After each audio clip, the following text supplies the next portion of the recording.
Welcome to the Final Score Network and the Final Score Podcast, presented by Team Anders Realtors. I'm Andy. He's former NCAA student athlete and co-host. Ryan, Cam, two-hand monster flush off the inbound. Ryan, Cam, slam, jam. Subscribe to us on Podbean, the Apple Podcast Store, Spotify, or anywhere you get your podcasts.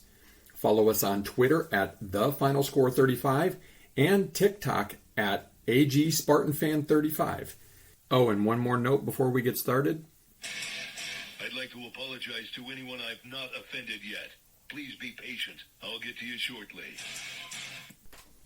Welcome into the 102nd edition of the TFS Pod. Kind of a dead week here in sports. Bowl games kicking off Friday, I believe. We got NFL tonight, kind of a snoozer per usual. Monday night and Thursday night games have kind of sucked. Sunday night games have been pretty decent, but Thursday and Monday, gross. College basketball, a little kind of quieter week during the week, and then ramping back up this weekend due to finals. But really not much going on. We have a Heisman Trophy winner crowned in Mr. Caleb Williams. Congrats to him. Then Duggan finished second, correct? Yep. So good for those guys, all quarterbacks. Fun stuff that's behind us. All the awards, kind of BS. ESPN picks all of them, so, mostly SEC guys won. Pac-12, aside from the punter. Rutgers punter, who was trash compared to Bryce Behringer. He was snubbed. That's BS. First team All-American, first team All-American, first team All-Big Ten, Big Ten punter of the year. Better stats, and he doesn't make sense. But ESPN did it, so no shock. We'll go to the podium to start off like usual. I'll go first. Baker Mayfield. You may love him, you may hate him, you may be in between. Like me, I don't hate the guy, I don't love him either. But you got to give props to him. He gets released by Carolina on Monday. Clears waivers. The Rams pick him up, and he plays on Thursday night. 2-day turnaround, wins the game for the Rams, leads them on a comeback drive, 98 yards to win it against the Raiders. That's freaking phenomenal. That's just a football player right there. That's a gamer. That's someone with grit and determination. We need more guys like that. It's just taking the most of an opportunity and running with it. A lot of people would not do that and play that well. He didn't do anything great, but he led them to a win, and they needed that. It's big for his confidence moving forward. Just shows how much he is respected by his teammates, all that good stuff. They played hard for him, and he played really hard. You saw him on the sideline after. If you didn't see a video, he's headbutting his teammates and stuff, getting all fired up. So good for Baker, even though he's might be on his way out in the NFL as a starter for sure. Probably catch on as a backup somewhere. But yeah, good for him. Power to him. We need more guys like that. And that's a good bright note into my more disgusted note. Pretty typical for me for a podium, I would say. Brittany Griner, or should we say Brian Griner, maybe, based on some photos that are appearing on TikTok. Anyway, I am utterly repulsed and disgusted that the so-called leaders of this country, the president, vice president, cabinet, mouthpieces, whatever, advocated for giving up the Merchant of Death for an anti-American, caught with dope WNBA player. If this doesn't scream optics and pandering for votes and popularity and approval ratings, I don't know what does.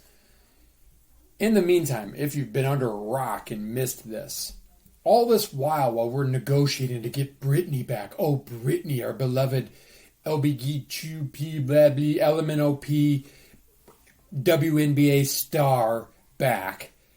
Oh, we need her back. No, we don't need her back. She broke a law in a foreign country. And oh, by the way, a teacher a white teacher, no less, who, that's why he's probably still there, arrested on the same exact charge in the same location, in the same prison, I believe, is where he's serving his time in 2018, still there. No mention of his name. I think his name is Mark Fogel, if I have that correct. And then to make matters worse, you know, the one guy that they really talk about in this case is the Marine left behind, who was there for a wedding, was accused of being a spy. No proof of that. No, where's he? Did you bring back an American hero? No, you brought back an anti-American POS. I'm disgusted. And I'm almost equally as disgusted for ESPN, although not surprised, because that night, all I saw on the bottom line while I was trying to watch college basketball games was all these quotes of support and love for, oh, my girl, B. Grine, she's back, blah, blah, blah, blah, blah. What does that say, ESPN, to the family of the Marine, to the family of the teacher that was left behind? That we cared more about an athlete that checked some boxes for the press secretary or for the president to gain some popularity among a distinct minority in this country, instead of bringing back true Americans and true American hero and a Marine? Are you kidding me? I'm absolutely throw up on my shoes disgusted by this. I mean, you traded for the merchant of death, a terrorist. Here's the thing. I'm going to read this to you. Ryan gave this to me. This is kind of a stream of consciousness from somebody must have posted this on a blog or something somewhere. It was in Kevin Thomas and his 10 thoughts, a mixed bag of topics today. Number 1, Brittany Griner and J.U. Colquitt. Michigan State fans will remember J.U. Colquitt. Number 30, great bruising running back at the end of the John L. Smith and beginning of the, I believe, Mark D'Antonio era. On the surface, these people are unrelated in this story. Griner is a WNBA star held on a marijuana charge in Russia, and the USA obtained her release in a prisoner exchange for Victor Bout, an outlaw Russian arms dealer known as the Merchant of Death. Here's where the tie-in comes. Bout helped kill Americans and supplied weapons to many countries worldwide, including the Congo, Liberia, remember that one, Liberia, and Sierra Leone in their war zones. Colquitt is from Liberia, a West African country then engaged in a civil war. His father was assassinated, his adopted brother killed, and his grandfather shot protecting grandchildren. Western intelligence, including the CIA, had watched Bout in the early 1990s as his transport routes in Africa grew. Bout also supplied weapons to the Hezbollah and the Taliban. It is also baffling why Bout was released during a war with the Ukraine, another country battling for freedom. Griner was critical of her government and now has her freedom, while Mark Fogel, an American teacher, and Paul Whelan, an American Marine, are still both in prison. And then yet you're going to go after and you're going to make Micah Parsons for the Cowboys apologize for calling you out, ESPN and everybody else, for celebrating Griner, and make him come back with his tail between his legs and apologize. No, Micah, you don't owe an apology. You don't owe an apology to anybody for having an opinion that's more like the majority, more like mine in this country. I'm disgusted by the leadership or lack of leadership in this country, and even more disgusted with ESPN than I've ever been in my entire life. Suck it, ESPN. Suck it. All right, moving on. An equally as pleasant tee-up or flag this week. In case you missed it, this one broke today. Chris Beard, probably one of the best college basketball coaches of the last 5 years, and currently for sure, just my age. He's 49, going to be 50 early next year. Lots of career ahead of him, right? Maybe not so much. So if you did miss it today, Texas suspends Chris Beard indefinitely in wake of arrest. Now, we're not talking about a DUI.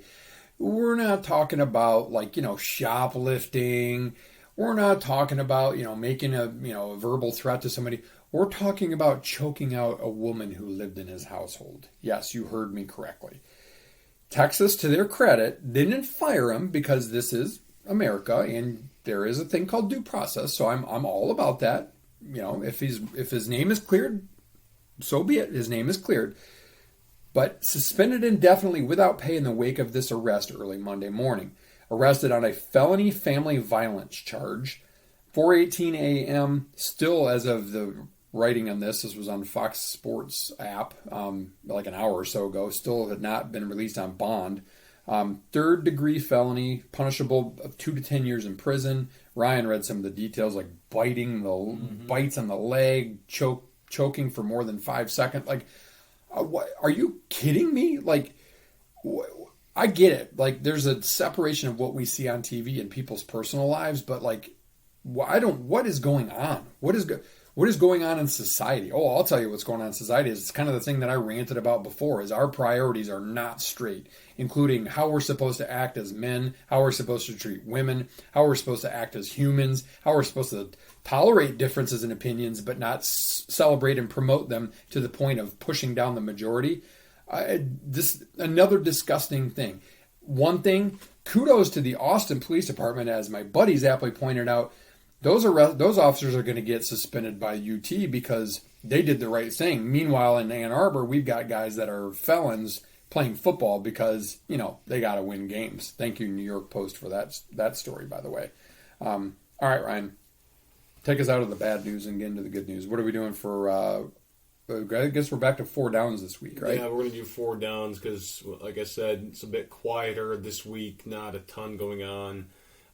Sports-wise, so we're going to do our bowl game picks. Oh, there's a lot of them. There are a lot of them. We'll probably do half right here. But pick the non-crappy. No, we're picking all of them, man. All right. We just burn through them all. Why not? So Friday's the first day. We got 2. First one's 11:30. The Hometown Lenders Bahamas Bowl. What a fun name that is. UAB in Miami, Ohio. UAB, 9.5-point favorite. I don't know anything about these teams aside from UAB's got a cool mascot, the Blazer. The Blazers. I think they're going to cover it just because I like their mascot. Oh, we're going on spread? Yeah. These got to be like 6-6 teams, I would imagine. Yeah, I think so. I know Miami is, for sure. Yeah, oh boy. Bowls are so hard to pick because, do guys hit the transfer portal? Do they opt? I mean, not at this level. They're not opting out. They're probably not a whole lot of transfer portal guys at this, unless they're going to try to move up. But in that case, there's probably more apt to try to showcase themselves and then move up. So some of these games might actually be more interesting from that standpoint. Oh, man. Yeah, I'll go UAB. I'll agree with UAB. All right. They're both 6-6. All right, cool. Then we have the Duluth Trading Cure Bowl actually going on at Exploria Stadium in Orlando, when we'll be there this week. Maybe we should check it out. Actually, a ranked battle, UTSA. 2-11 and 2 teams. 24 versus 25. Maybe I'll watch a little bit of it. You never know. We'll go. It's kind of in the ghetto in Orlando, but hey, we've been there a couple times. It's not even that. It's a different stadium, I think. Oh, it is? It's not the. I think it's not the old Citrus Bowl. I believe it's their soccer. I'm looking this up. Oh, geez, that makes sense. There's probably going to be like 6,000 people there because all these bowls, except for what did you say the other day, Ryan? There's 39 bowls and only 2 of them are not on ESPN. Yes, 25,500 people. Well, they probably actually have a better chance to fill that. The Orlando City Soccer Club. Cool. We're going straight up here. I'm going with the Roadrunners. Their quarterback's really good. I like their coach. I can't remember what coach's Jeff Trailer. Yeah, they had a nice win over Houston earlier in the year. I'll go with Troy. I like UTSA, but I'll go with Troy. All right, Saturday we've got. This is going to be a fun one. The Wasabi Fenway Bowl. So Cincinnati's playing Louisville. A little old Big East matchup there. Well, there's more. Cincinnati just hired former Louisville head coach Scott Satterfield as the coach. And their sidelines are on the same side. Yep, of the and field he's not going to the game, or he's not participating in the game anyway. Probably smart.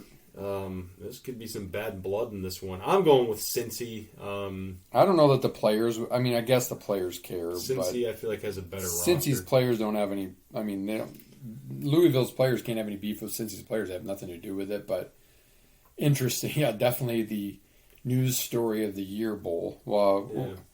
Wasabi, what the hell? Why it should have been something like the Dunkin' Bowl because it's in Boston. But I'll go Cincinnati. Louisville's favored. Yeah, by the way. I don't know. Interesting. You're going Cincy as well? Yeah, I'm going Cincy. Okay. New Mexico Bowl. Got no sponsor. It's just the New Mexico Bowl. University Stadium in Albuquerque, New Mexico. BYU versus SMU. Wait, is SMU going to the Big 12? They are, aren't they? I think so. Future Big 12 rivals. I'm going with SMU straight up on this one. I agree. SMU. Pony Express. Then we've got the Jimmy Kimmel LA Bowl presented by Stifle. Why? Why is it so long? 3:30 Saturday. Jimmy Kimmel sucks anyway. Washington State versus Fresno State. This is actually an interesting game. Washington State quietly had a decent season. Fresno's always been a solid team out there in the Mountain West. I think it's going to be a good one. I'm going with the Cougs. I think they win a close one. We're going straight on this one as well. I'll go Fresno State on that one. Although Washington State did beat Wisconsin early in the season. They did. En route to a 7-5 season. They did. Isn't their quarterback transferring? He is not. Oh, I thought he was. Ward. No, he's good. He's a good player, though. Then we have the Lending Tree Bowl, Hancock Whitney Stadium in Mobile, Alabama, way down there. Southern Miss versus Rice. Rice the only 5-7 team to get in because of their whatever. Southern Miss next. Yeah, 7.5 point favorite. I'm going with them as well. Fighting Brett Favre, maybe they'll steal their money as well. Then we got the SRS Distribution Las Vegas Bowl. The interesting matchup: Florida versus Oregon State. Florida's lost a lot of guys to the portal. Oregon State's got a really good defense. We're going spread here. Is that supposed to be a Big Ten bowl? 10.5. It could have been. Could have been. Yeah, 10.5 is the spread for Oregon State. I think Oregon State. They're 9-3, ranked number 14. They just Oregon State just extended Jonathan Smith to the a Beavs. 6-year contract. Yep. Last one for Saturday. We get the Frisco Bowl, Toyo Stadium in Frisco, Texas. North Texas, who fired their coach right after the conference USA championship versus Boise State. You're going with them. Yep. Minus 9.5. Yep. All right. And then this one's on Monday. We've got the Myrtle Beach Bowl, Conway. We got the Marshall Thundering Herd against the Yukon Huskies. Huskies is bowling, which didn't seem feasible. Marshall's a 10.5 point favorite. I feel like UConn's going to be hyped up for this one because they haven't been to a bowl in a while. I think they're going to cover that 10.5 easily. I think UConn might win that straight up. Give me UConn. Yeah, I think they're going to be excited to play in that. Good for them. Good turnaround. That's the only one Monday. And then we go Tuesday. We got the famous Idaho Potato Bowl out in Boise. The Eastern Michigan Eagles. 3:30 on a Tuesday. Who's going to watch that? Yeah, 5 people. I don't know. I'm going to go Eastern's 8-4, San Jose 7-4, but Eastern plays on a weird colored field, so they're going to be used to it. So I'm going to go with Eastern. Yeah, straight up, I'm going Eastern as well. Eagles over the Spartans. This is actually another decent game. The RoofClaim.com Boca Raton Bowl. RoofClaim.com. What the hell? Liberty versus Toledo. Liberty's lost their coach. Toledo might lose their coach to Purdue. I'm going. Liberty beat Arkansas. They're a 4.5 point dog. I'm going with Liberty straight. Yeah, something's got to be amiss there. If I don't get that. There's got to be something we're missing. I'll go Toledo just because you don't. I mean, they're both 8-4, 8-5, but that's a head scratcher to me. But Vegas knows, so I'm going to go Toledo. All right. Wednesday night, the R&L Carriers New Orleans Bowl. Western Kentucky lost their quarterback to the portal against South Alabama, who quietly had a good season in the Sun Belt. 10-2. I'm going with the Jags, 7.5 point favorite. I think they cover it. I think Western Kentucky's they lost their quarterback to the portal. I would agree with that. Prime time, 9 o'clock Wednesday night. Woo woo. Probably watching. Nothing else on. Love it. Michigan State's playing that night, though, at 6:30 basketball. Thursday night, the Lockheed Martin Armed Forces Bowl in Fort Worth. We got Baylor and Air Force. Baylor was a big disappointment this year. Yeah. Like, they could have contended, and a lot of people thought they would at 6-6. They're favored over 9-3 Air Force. I'm going with Baylor. I'm going with Baylor, too. Yeah, I just think that, I don't know. You never know, but...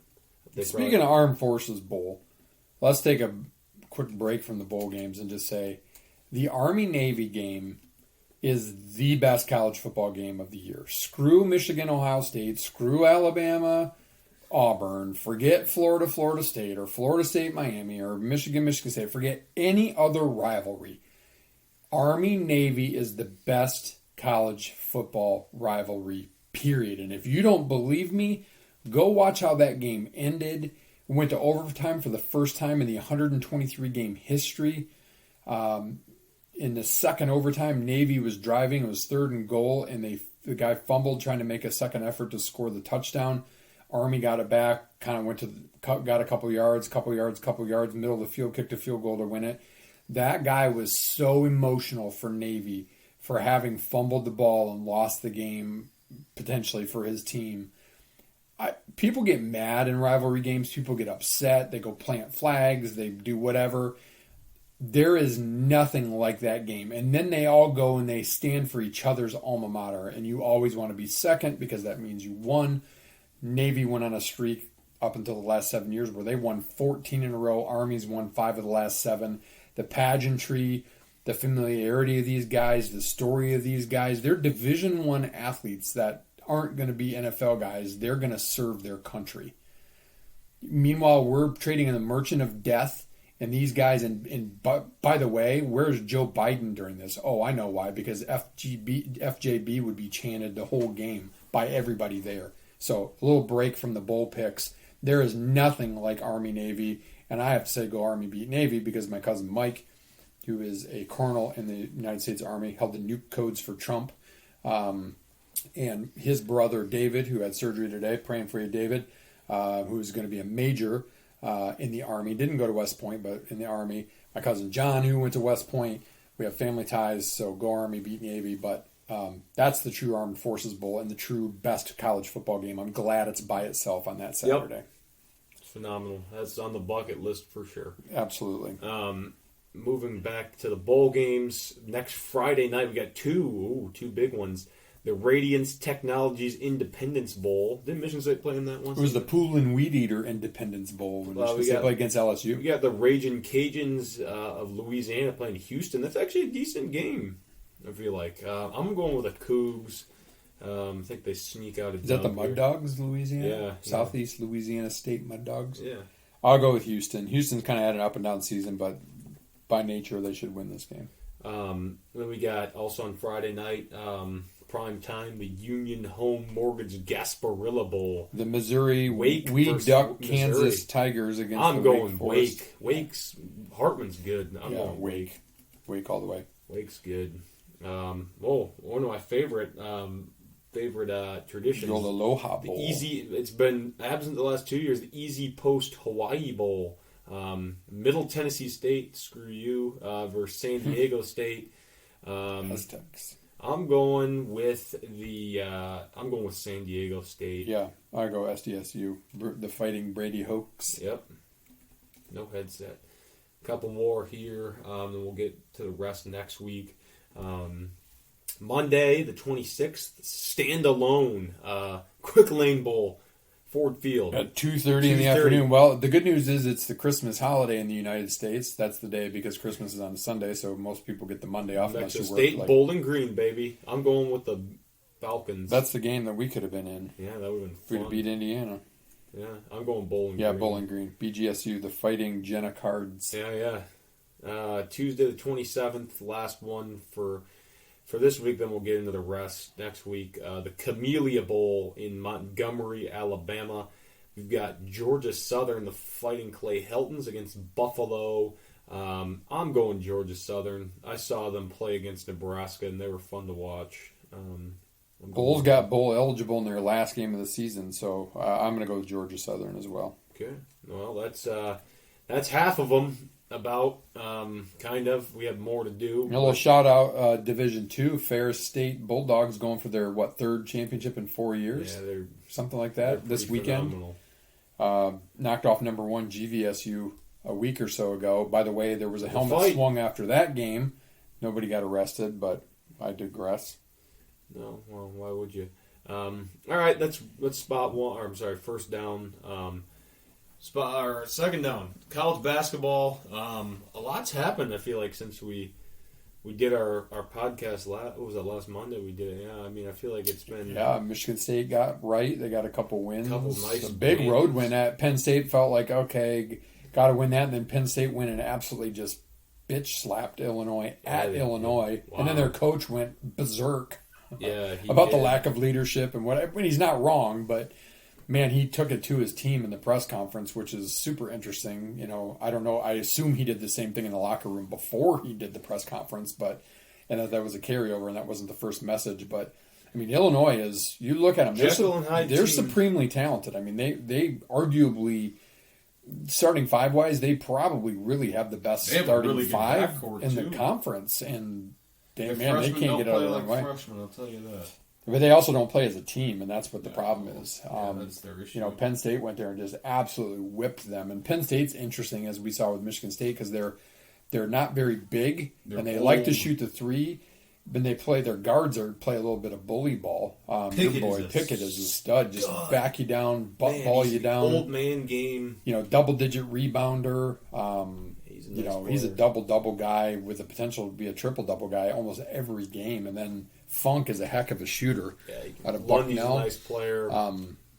That's a team that will continue to pull some upsets. I'll guarantee you that. They could be a tournament team. I wouldn't want to see them later in the season. And I'll tell you, we saw too last week that it used to be. I kind of stopped tracking it a couple years ago because I noticed that I was not right. Like it used to be, you know, it felt like 80% of the time the home team won, except for in the very obvious games. That's not really the case anymore. I mean, Nebraska got robbed against Purdue.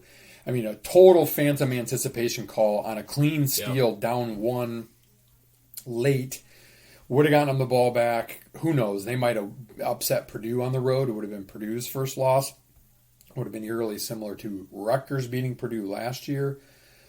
Did Rutgers end up winning yesterday against Seton Hall? Lost. Lost. I mean, 42.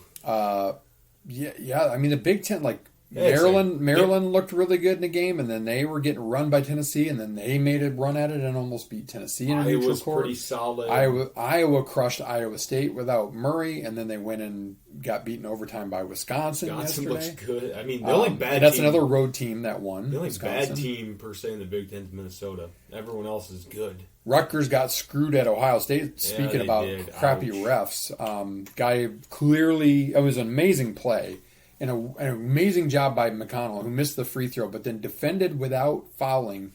And he squeezed the guy to the sideline. Ohio State guy comes from clearly out of bounds and launches the three and makes it. And they don't, they screwed it up. I don't know if the refs admitted it or not, but they flat out screwed it. They screwed it up. I mean, as great as it was for Ohio State, and good luck clearing that pandemonium, they should have conferred instead of running off the floor and said, you know what? The shot doesn't count. He came from out of bounds. I mean, it was clear. It wasn't close. It was clear. And, oh, by the way, I don't know if you can use replay for that, but I'm pretty sure that's what replay is for, is to check on stuff like that. So, like, if they were looking at that play to see if he got the shot off, and I don't think they were, but if they were, man, they missed it. And they owe Rutgers. And that's the problem. I get it. Officials are imperfect. We had Ken George on here last year about this time, and he talked about it, and they're imperfect, but that is an egregious mistake that you cannot miss. That costs them. That's a win and a loss. That's big in conference play, and Rutgers really probably arguably outplayed them just after absolutely dominating Indiana at home in their first Big Ten game. Speaking of which, Indiana got dominated by Arizona in a neutral site game. Yeah, they did. They bounced back against Nebraska at home. But see, that's the Big Ten. Like Michigan State beat a good Penn State, then they kind of really took it to Brown like they should have, so that's good. But like first of all, where's their sure win in the Big Ten? Minnesota, maybe. Yeah. Maybe, and that's because they're undermanned. They still are going to shock some teams, though, because they're well coached. Rutgers is not an easy win. No, I mean, I'm glad Michigan State plays them on a neutral site because the RAC, a.k.a. Jersey Mike's Arena, is impossible to play in. Ohio State's good enough to beat people. Nebraska's good enough to beat people. There's nobody in the Big Ten that can't beat anybody this year. It is going to be crazy. And then you got teams like Creighton who got whipped at home by Nebraska, and then they just lost again this week, right? Yeah. It's just freaking weird. Yeah, I mean, Creighton's that's college falling apart. basketball. Alabama beat Houston Alabama the other day, beat down Houston? 15 in the second half. Who was about as clear as the best number one team you could find. Purdue's number one now. Really, they got up. Well, they were number one about the same last year, and they lost to Rutgers. Mm-hmm. Yeah, it's just crazy. Arkansas. I think this could be this a chaos. One of my favorite teams to watch so far this year. I've probably seen them play 3 or 4 times. Is Arkansas. They're If you wanted to athletic. see a team that is just purely athletic and can get what they want when they want it and plays really good defense, really good. watch the Hogs. Arizona's They're also good. kind of like that too. Arizona's got the 2 bigs. They're really good that way too. TCU's really good. Memphis beat Auburn the other day. This is literally going to be a chaos. Northwestern was struggling with Prairie View A&M. This is going to be a ridiculous. Michigan lost their point guard for the season, and I think it's that seemed to have addition, helped Western them against Minnesota. So we'll see. They played North Carolina coming up, but North Carolina's they're not playing very well. No, they're terrible. Current score right now, Texas is playing right now. They're losing to Rice 20-12. But yeah, that's got to be tough on them. By the way, with that whole Chris Beard thing, a little fun fact: Did you know that they're playing on their roster with a guy by the name of Arterio Morris? Yes. Who also faces a family violence charge stemming from a June arrest and an incident with a former girlfriend. Misdemeanor family violence, but nonetheless, Oh, cool. he's not seen the court yet. Yeah, he is. No, he hasn't seen the court at Oh, I all. thought you meant the court. I'm like, oh, He's going to God. court. Yeah, I saw him dunking He's going the to other court night. on Wednesday. Top national recruit has been allowed to play this season despite the charge. Yeah, he's a player. So I Saw him think play the other day. I'm guessing Texas took some heat for allowing that to happen. They were not going to let that happen with their coach. But here's the problem: how do you have a guy and a coach, love or hate Chris Beard, whatever? He clearly made a mistake here. How do you have a guy like that at the helm, leading guys who are of a similar ilk? Like I said, there was a New York Post story yesterday. Ryan sent it to me. Let me give you the title of it here if I can find it. And it was really, really well done. College programs okay with sketchy athletes as long as they help them win. And you can guess who was the center point of that article, Michigan. But it talked about other cases too, like the murder between New Mexico and New Mexico State. Yeah. Like, there is some crazy stuff going on, and nobody is held accountable, as evidenced by the fact that you can cry and whine about breaking a law in somebody else's country and get to come home before people who deserve it instead of you, and traded for the merchant of death because you don't want to hold yourself accountable. We have a major accountability problem in this country, and it starts with how we let these young student athletes get away with whatever they want. It's sickening. It's disgusting, and it needs to be fixed. I mean, it's an egregious issue. I'm trying to think of, basketball-wise, this week's kind of a little bit of a slow week, like Ryan said, because of exams. Michigan State played, 10 games in 30 days, and now they're playing 3 games in 30 days. So you're kind of in the slow down period. Yep. AJ Hoggard. Yeah, Hoggard, I'll say if that Hoggard shows up every game, that's a big ask, but that makes a difference for a Michigan State team that's going to scrap and claw for a hopeful NCAA berth. Tyson Walker's not been as hot shooting, but he's still playing well. I got to say, my whipping boy Joe, he played really well the other day. Against his level. We got to see if he can maintain it. Michigan State needs to get Malik Hall back. Akins is kind of getting back to health. I like Brooks a little bit better off the bench. He brings shooting. He's not afraid. He's one of the few guys that will actually look for a shot. I mean, there's lineups out there for times with Michigan State where they've got 2 guys that you look at and say they're not a threat. Holloman, great defender. He won't shoot. He's got to shoot. They've got to green light him to shoot. Not ad nauseum, but once in a while, make him defend him. Mahdi's not been playing very well offensively at all, but I also will say, I don't think, like Jet Settles said during the Brown game, that he's a back to the basket guy. Like, I get trying to get him But he's a pick and roll, throw it up to him on the lob, get his points off offensive rebounds and fouls. He's turned into a pretty good foul shooter. He did rebound the ball well the other day and has lately. He's by far Michigan State's best pick and roll defender, and I'm telling you this, he's a great screen setter. He really is a great He doesn't get screen called setter. for moving screens. And he's Michigan State's pick and roll defender, and that's not saying much because Michigan State's pick and roll defense is about akin to the sixth grade team that I coached back when Ryan played. I mean, their get back on the hedge is bad. It's bad. Like none of the big guys. Kohler got a lot of things in his arsenal offensively at this point in time. He has zero in his arsenal defensively. He's way too slow. Cooper's got long arms and he can be decent, but he gets sucked in and he doesn't recover fast enough.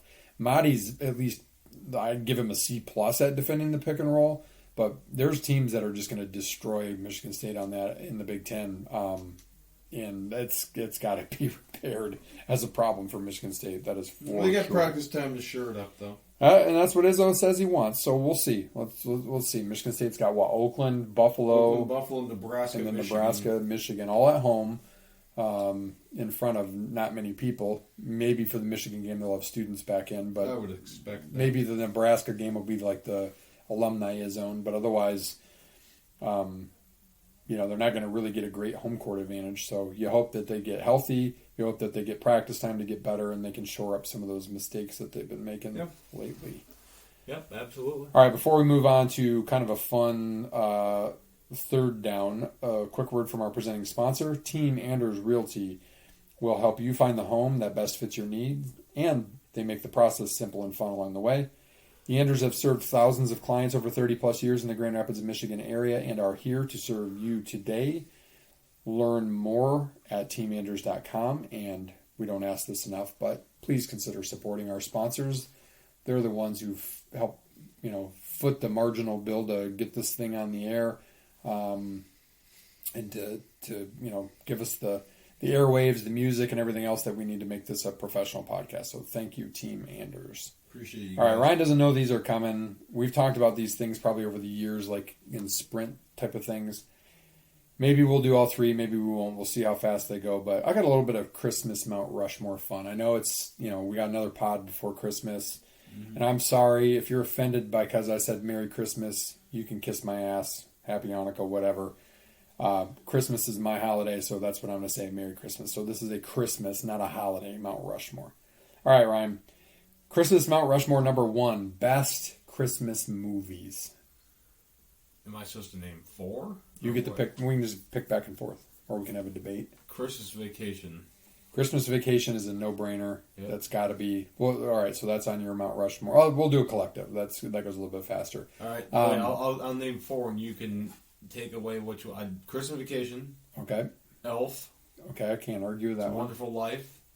Do you like that? I didn't know you liked that. like I it. love that Yeah, movie. it's That's a really great good. movie. And then Home Alone. Home Alone is a good one. All right, so I'm going to throw 4 more at you. So this is going to be like the mega Mount Rushmore. And we can debate these. So Santa Claus, the first one. Yep, first one. We watched this one yesterday, and it's actually a pretty damn funny Christmas movie, although it's not, you wouldn't necessarily think of it as a Christmas movie. Daddy's Home 2. Yeah, that is a good funny one.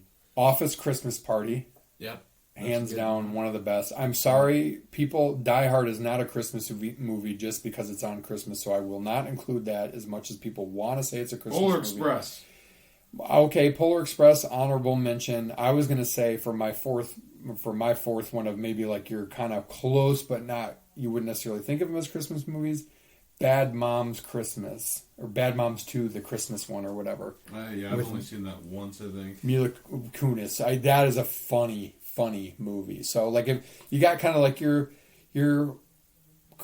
obviously Christmas Vacation is funny, but you got your more Christmassy, like our family tradition. We watch Christmas Vacation on Christmas night after all the presents are open and everything. Even though it's on a million times, we'll definitely watch Elf. Christmas Story is a good one. Not everybody likes it. I will say Christmas Story Christmas. It's on HBO Max, I think. They just came out. It's like a sequel to that. It's actually really good, and it's really a touching movie. So if you kind of like to get a little verklempt and emotional at Christmas, like It's a Wonderful Life, that's the one that chokes me up all the time. Like A Christmas Story Christmas is really good. If you like the original Christmas Story, do yourself a favor and watch it. And this is not a Christmas movie per se, but if you want kind of another funny laugh movie, like in the vein of Office Christmas Party and Bad Moms Santa and all that, or whatever, Bad Moms Christmas, Holiday, it's like an all year long movie because it's about all the holidays, but that's a really funny movie too. I think that's a Netflix movie. Yeah, Why Him? That's another really good one. Yeah, so like the 25 Days. Like I'm not a fan. I'm a fan of the original Dr. Seuss cartoon Grinch, I don't like not the Grinch movies.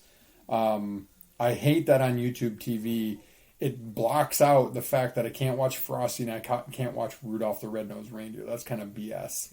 You can watch them on Freeform, I guess, but when they air on CBS, you can't watch them. Those aren't movies anyway. But yeah, there's a lot of good stuff, and actually probably what we'll do the next 2 weeks because there's not a whole lot of good sports on, as evidenced by the bowl lineup. All right, so that's our best Christmas movies. How about Christmas Mount Rushmore best Christmas songs? That's tough. I say every day I've been listening to like holiday traditions on Sirius XM radio because it's the old timey stuff, not the new wave. The only new wave Michael Bublé is really good, but this makes me think about it because every day you can like call in and you can leave a voice memo of like introducing your 3 favorite Christmas songs and why. So that's why I thought about this. That's good. Like for me, Andy Williams' Most Wonderful Time of the Year's got to be on there. Yeah, that song's just classic. Bing Crosby, It's Beginning to Look a Lot Like Christmas. I like the Michael Bublé version better. That is a really good one. This is really good. Silent Night, Harry Connick Jr.'s version is really, really good. Yeah, I like that his a lot. His stuff is great. really good. We've always listened to that. Yeah, we kind of have like the Burl Ives, Bing Crosby, Andy Williams, Frank a little bit of Frank. I'm sorry, you can at me all you want. Baby It's Cold Outside is a fantastic Christmas song. I don't know why I won't play it. I'm sorry. Who cares about this woke Me Too garbage? It's not a song about that unless you want to go there. Like I think that's good. Like those are the movies, like, or those are the songs. So like for me, I've always tried to find it. And I think I kind of found it. I'd have to look for the original album. But when I was a kid, we had this Christmas album. It was a double, like it was a record. So it was a double thing. And you opened it up and it was like a pop-up. So you think of like when you're a kid and you have a pop-up book. And it was like a Christmas, it almost looked like a gingerbread house, but it was a regular house. It was like the little window and you could see the fire in the fireplace. And there was a snow scene and, like a snowman in the yard. Like, I just remember popping that thing open and sitting there and listening to both sides of both records. There's an A and a B record, so there's probably had to have been 30, 40 songs total. And like most of those songs, though, those are like the Bing Crosby and those type of things. Those are the songs that I remember as a kid. So those are the ones I like now. Like the only newer song I like is maybe like the All I Want for Christmas Is You, Mariah Carey. That just reminds me of, Rachel with Swim. That was always the song that the last relay team that was the number 1 seed would come out to, and it would get the place rocking. It's about that time when you'd switch to holiday music. So, yeah, for me, it's any of the classics. Any of that newfangled stuff. I agree. Not so much. Not so much. I agree. All right, the last Christmas Mount Rushmore, as we have a little bit of fun here. Best, you could take this one of 2 ways.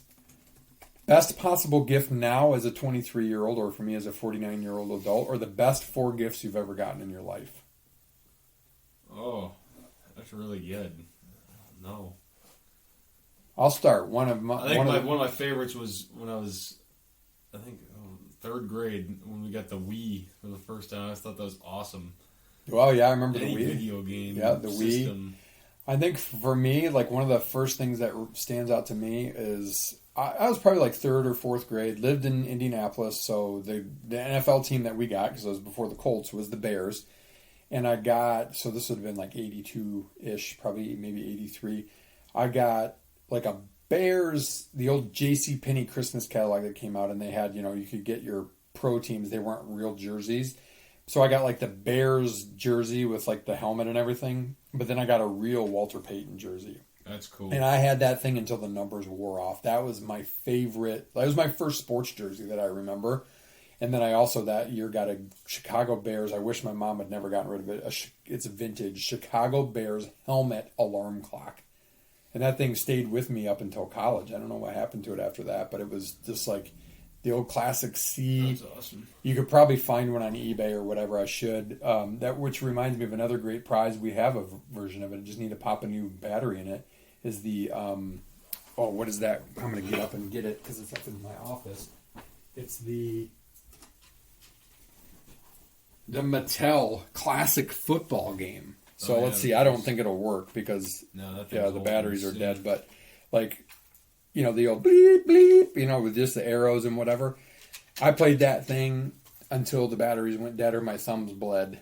So that's like probably my second best gift that I remember. That's cool. Yeah, how old was I? 6. We got the golf cart. I remember opening up the. Oh yeah, I remember that. It was for both of us. I was the driver. The thing and had the mini golf cart, and I was like, "What is this?"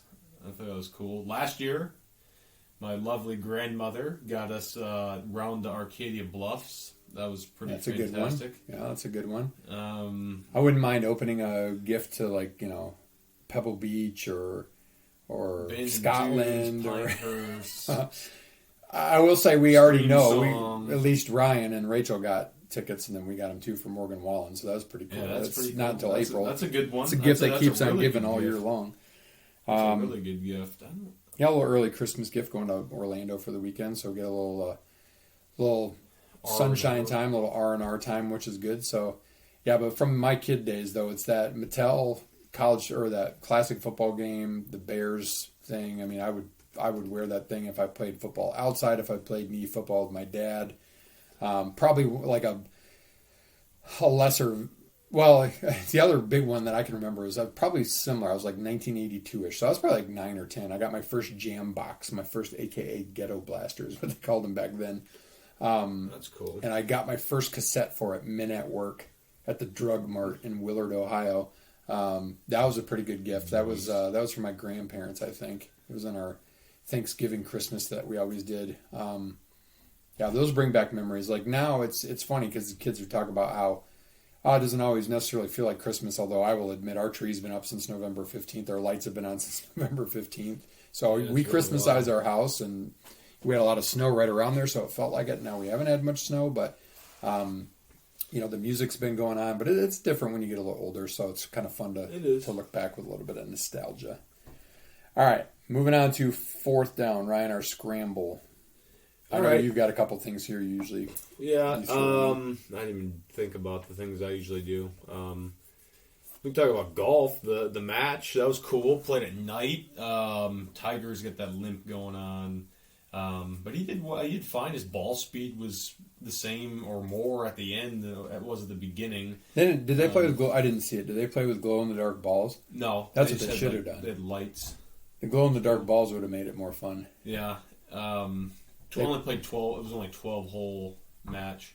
JT and Spiethy won. Last smack talk between JT and Chuck. I saw that. Yeah, it was pretty fun. It was entertaining to watch. Some lessons here and there. Just cool to see those guys do that. All very receptive to it. Loved it. Wish they did it more often, honestly. Saw again today that the Live through when it first started up, the kitchen sink, everything in the kitchen sink to get not only Tiger but MJ associated with them. Of course they did. I hate the Live Tour. Bunch of a-holes. Kind of just go away. The PGA Tour, early first full week of January is the first tournament, right? Yeah, the one at the Century, yeah. Right at. So we're getting close. We'll start doing picks again. I won last year, so.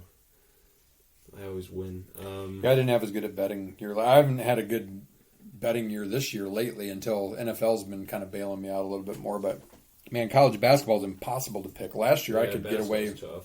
I could get away picking, on any given night, 20 to 25 double-digit favorites and just pick the money line. You wouldn't necessarily win much money on a dollar bet, but $1 to pay $6, $7, $8 for basically picking 25 games, and I hit that like 2 or 3 times last year. I think I hit a 25 twice, I hit a 20 once, and I hit a 20 early this year, and then all hell broke loose, and I'm still usually like 18 out of 20 or whatever, but like some of these games seem so obvious. Yeah. They're not, so I've been staying away from them or betting less and less. But NFL has been a little bit more predictable to bet lately, I would say. Yeah.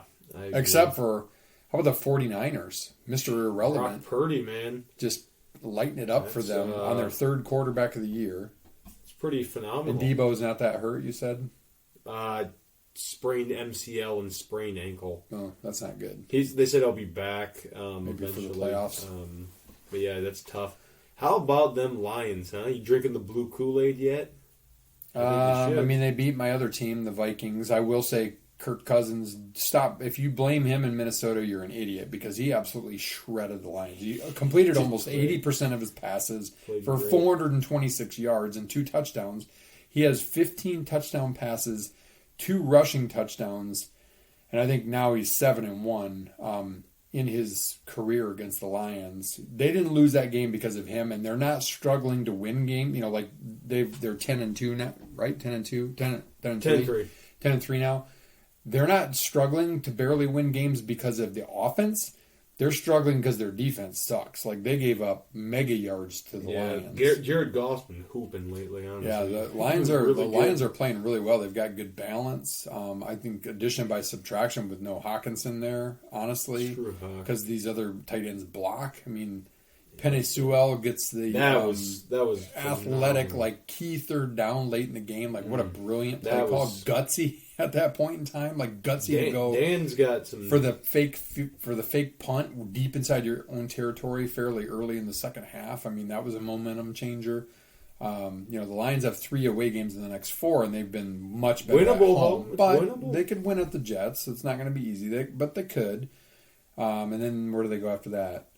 Carolina, so that's winnable. then home against Then the Bears Bears at home, back. which, they play well at home, and then at Green Bay. And it could come down to that at Green Bay for maybe a shot at the playoffs. I mean, Seattle lost, the Giants lost, and the Redskins.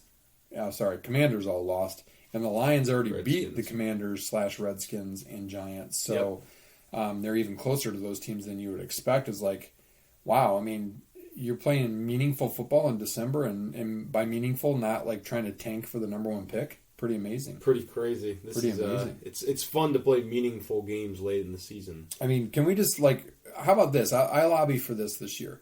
Throw out the NFC and the AFC South. They don't get to get in the playoffs because they suck. Like Tennessee got waxed by Jacksonville, and yet I think they're still in first place. The Bucks are 6-7, right? And they're tied for they're in first place in the AFC South. I'm so tired of Tom Brady. Like, go away already. Clearly, you're not good anymore. Shouldn't have divorced Giselle.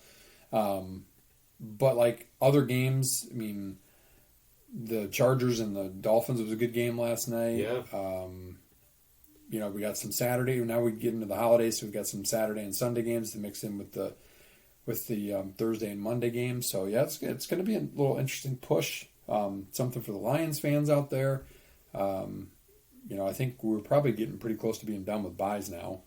Yeah, I think they're all done now. So everybody's all in, and we'll see what happens in the home stretch. Yeah, So it's exciting. NFL's been great this year. So here's a fun one. This happened the other night. If you kind of got to be a hockey fan, and you certainly probably have to be a Michigan State or a Michigan hockey fan to have seen this, but Michigan State, which, by the way, is the most played college hockey rivalry of all, which is pretty amazing considering the North Dakota States, Minnesotas, etc. Michigan State won 2-1 at Munn on Friday. They very rarely play 2 games in 2 games. It's usually a home and home. Turnaround went down to Ann Arbor on Saturday. Michigan held the lead 2-0 for much of the game. Michigan State scored a goal within like the last 5 or 6 seconds. But, you fight till the end, right? You never know. I was at a game my junior year where Michigan State was down 1 with 4 seconds to go with a draw in their zone, in the opposing zone. I think it was Miami of Ohio. Won the draw, one-timer, tied the game, went to overtime. Like, you don't know, right? Like, things can happen. Crazy things happen the way the puck bounces. So Michigan State scores, makes it a 2-1 game. Probably over, but it's not. They're fighting till the end. And a Michigan player took exception with the fact that Michigan State scored and probably celebrated. Of course you celebrate when you score a goal in hockey. And cross-checked him to the neck. And then after the game, in the handshake line, if there was one, a brawl ensued. Like, can you imagine if the shoe was on the other foot or the skate was on the other foot in this case, if you will? If that was a Michigan State player that did that to Michigan, Jim Harbaugh and Ward Manuel would be doing the talking for Michigan's coach about how Michigan State should be put in jail for assault. You want to talk about assault with a deadly weapon? A stick to the neck in the jugular area?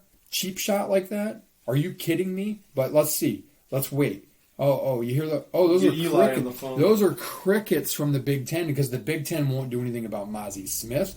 The Big Ten won't do anything about that because it's Michigan, and Michigan's protected because of their stupid winged helmet and the maize and blue and the blah, blah, blah, blah, blah. I am so freaking tired of that. Like, that was a cheap shot, and the guy from Michigan State, like, acted, hey, you know what? Look, I do some things on the ice. I probably deserved it. He took no exception to it, even though he probably really did and should have. I hope the next time they go out, when the game's over, he just absolutely slashes the back of a Michigan player, kicks out his knee for that kind of behavior. Tit for tat, boys. Tit for tat. That was disgusting. Yep. Kyler Murray, non-contact knee injury. He should go to baseball. He's overrated. Too little. I don't think he's that Cliff great. Kingsbury. That's all she wrote. That happened in the game tonight. 0-0 almost at the end of the first. Yes. Riveting. Yeah, All right. a riveting game. You want to do sprint? Yeah, let's do the sprint. All right. What record wins the Big Ten this year? Oh yeah, we didn't do picks this year like we did last year. Oh boy. Man. I might go as far as saying I will say I think 14-6 will win it. I think like a Purdue's probably the most positioned to go like a 14-6 or a 15-5. I mean, who's going to stop Edie? And then they've got some other nice pieces and parts, right? So I'll say 15-5, but let me just say, like, there's going to be a glut of teams like between 8-12 and 12-8. I really think. I think Purdue wins the Big Ten by 2 or 3 games at 15-5. I said 14-6. I think wins it. I think it wins it outright. I think it's going to be a bloodbath. Yeah, I think so absolute too. bloodbath. Okay, that's. And does that mean more births in March and then more early exits, or does it mean? Yeah, I don't know. I don't know what that does for them from a births perspective. All right, this is just kind of like best Christmas time, winter time, like treat thing. So special from a Starbucks, from a Chick-fil-A, something like that, like a special drink or a special food. Anything peppermint, I feel like I have not had one yet, but like the peppermint frosty, I got to try that. Like a peppermint mocha from. It's against my carb diet, my diabetes diet. I'm supposed to avoid it, but like a peppermint mocha from Starbucks, something like that. Like everybody loves their pumpkin. Screw pumpkin. It's all peppermint for me. Yeah, I said the peppermint chip shake at Chick-fil-A. Ooh, I've not had that. Really good. But I bet you it's good. Really good. What else we got here? I heard someone's asked. There's something about this on something I was reading earlier. Worst MSU basketball loss, just made you sad. Oh man, that's a tough one. It's the most sad. Because I mean, when you lose a game, when you think you're gonna go far in the tournament, that's sad. Boy.